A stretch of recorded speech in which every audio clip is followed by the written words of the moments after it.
Wow!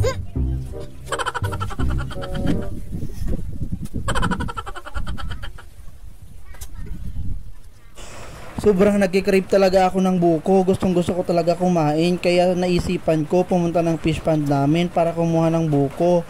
Kaya pagdating ko doon, agad akong kumuha. Tapos ayan, pakakuha ako, binanatan ko agad. Kaya ang sarap talaga kumain. Tara, kain. Ayan, pagdating ko nga sa fish pond, kinuha ko agad yung panungkit ng buko, tapos yung itak, dinala ko na din kasi gagamitin ko siya pag nakakuha ako ng buko.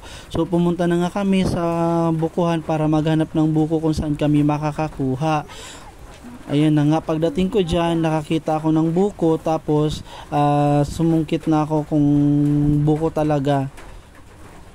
Ayan, kala mo magaling. So nakakuha na ako ng isa. Itatry natin kung talagang buko talaga yan. Baka mamaya tigas na yung laman yan, hindi na natin makain, so sayang. So itatry muna natin kung buko talaga siya. Tapos kapag okay, so kukuha ulit tayo. Ayan. Kala mo ang galing-galing. Hindi po ako professional na mangbubuko. So ayan.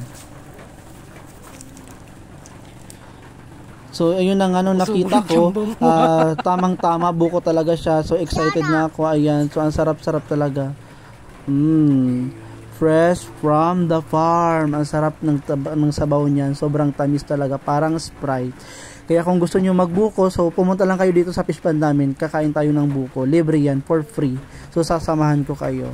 Comment lang para ma-guide ko kayo. So ayan na nga. Ayan, gumawa ako ng ang gagawing pang yung kutsara ng buko para makain natin yung laman. So ayan, ingat-ingat lang kasi sobrang talim ng itak talaga.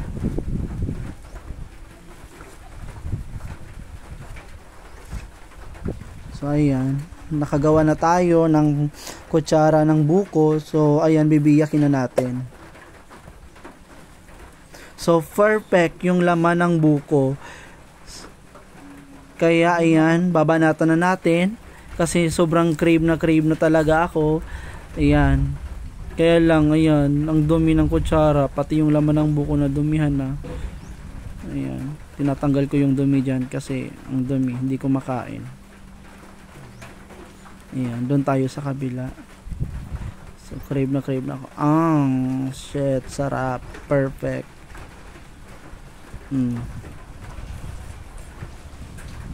Dito lang yan sa may fish pond namin. Kasi sa fish pond namin napapaligiran ng buko, kaya anytime pwedeng kumuha ng buko, tapos ang bababa pa, tapos ang daming bunga. Kaya kung gusto nyong magbuko, yan, message nyo lang ako para makapagbuko tayo. So libre yan guys. So ayan na nga, binigay ko na siya sa pamangkin ko kasi nalaman na nating saktong-sakto yung buko, kaya kukuha pa tayo ng isa kasi nabitin ako. So ayan, susungkit tayo ulit. Ayan, nakakuha na tayo ulit ng isa. Kaya ayan, kinuha ko agad, tapos ayun,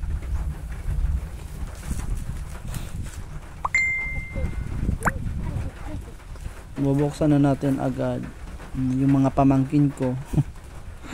Nag-aagawan.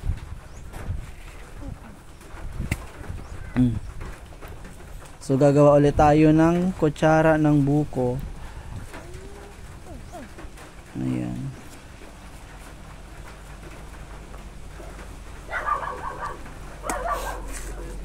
Hindi po ako professional, hindi po ako marunong talaga dyan. So ayan. Ayan na. Tapos feel ko talaga dyan uminom ng buko kasi sobrang tamis, sobrang sarap talaga ng sabaw. Kaya yan, feel ko talaga, tumayo pa ako sa pag-iinom kasi uhaw na uhaw ako, sobrang sarap ng sabaw. So ayan, yung pangalawa nating kuha, so perfect. Ayan, sarap talaga.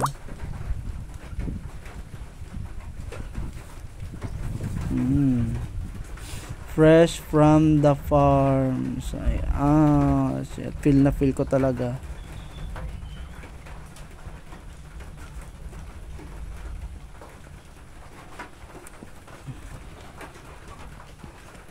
Ayan. Wow, shit, ang sarap talaga. Buko fresh from the farm. Ayan.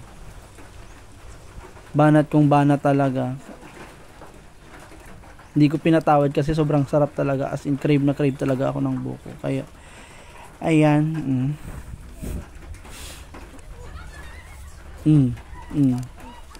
Sayang ay